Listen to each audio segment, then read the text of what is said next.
قیامت کے دن پیغمبر صرف انہی باتوں کی گواہی دیں گے جو انہوں نے اپنی زندگی میں ظاہر طور پر دیکھی۔ جو باتیں دلوں اور نیتوں سے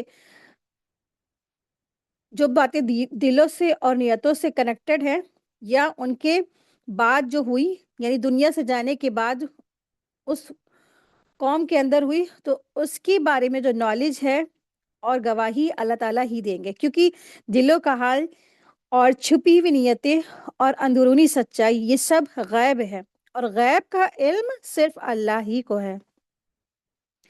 شاہ عبد القادر رحمۃ اللہ علیہ فرماتے ہیں کہ یہ آیت ان لوگوں کو سمجھانے کے لیے ہے جو نبیوں کی شفاعت پر تکبر کر بیٹھتے ہیں اور سوچتے بھی ہیں کہ نبی نہ قیامت کے دن ہر ایک کے دل کا حال بتا دیں گے اور اپنی مرضی سے سفارش کر دیں گے۔ انہوں نے صاف کہا کہ ایسا نہیں ہے، اللہ کے سامنے نہ کوئی دلوں کو پڑھ سکتا ہے اور نہ کوئی اپنی مرضی سے سفارش کر سکتا ہے۔ جس کے لیے اللہ تعالیٰ اجازت دے گا صرف اسی کی شفاعت ہوگی، بس یہی حق ہے۔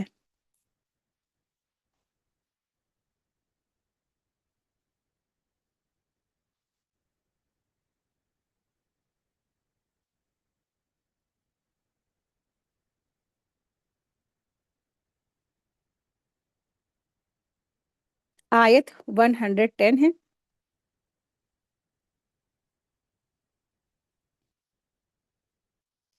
اللہ تبارک تعالیٰ ارشاد فرما رہے ہیں،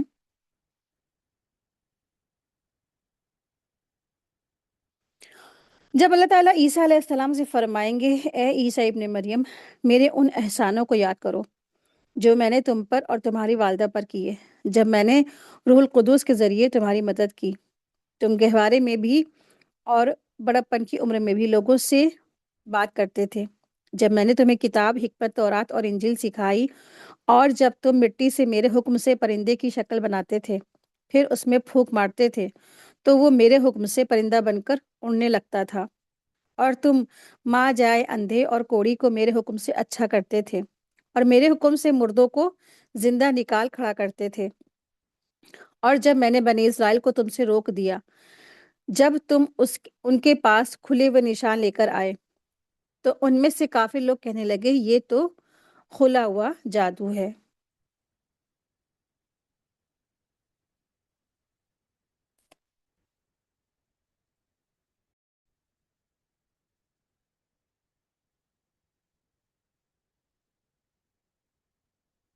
اذ قال اللہ یا عیسی ابن مریم، یا عیسی ابن مریم، اذکروا نعمتی علیک وعلی والدتک۔ اللہ تعالیٰ فرمائیں گے، اے عیسی ابن مریم، ان نعمتوں کو یاد کرو جو میں نے تم پر اور تمہاری ماں پر کی، یعنی دل اور زبان دونوں سے ان نعمتوں کا شکر ادا کرو، کیونکہ اللہ نے تم کو وہ نعمتیں دی تھی جو کسی اور کو نہیں دی۔ اذ ایدتک بروح القدس، جب میں نے تمہاری روح القدس سے مدد کی، یعنی روح اور وحی کے ذریعے تمہیں مضبوطی دی، جس نے تمہیں پاک کیا اور دعوت الہی کی طاقت دی۔ اور بہت سے مفسرین کہتے ہیں کہ روح القدس سے مراد جبریل امین ہے، جو ہر موقع پر، سخت موقعوں پر اللہ نے جبریل کو عیسیٰ علیہ السلام کی مدد کے لیے بھیجا، ان کی ہیلپ کی۔ تکلم الناس فی المہدی وکہلا، تم لوگوں سے گہوارے میں بھی اور بڑپن میں بھی بات کرتے تھے۔ یہاں بات کرنے سے مراد صرف بولنا نہیں ہے، بلکہ وہ کلام ہے جس میں لوگ ہدایت پائے، یعنی دعوت حق۔ عیسیٰ علیہ السلام کو بچپن میں ہی نبوت مل گئی، جیسا کہ انہوں نے پنگھوڑے میں کہا تھا، انی عبداللہ جعلنی نبیہ، سورہ مریم آیت نمبر 31 میں۔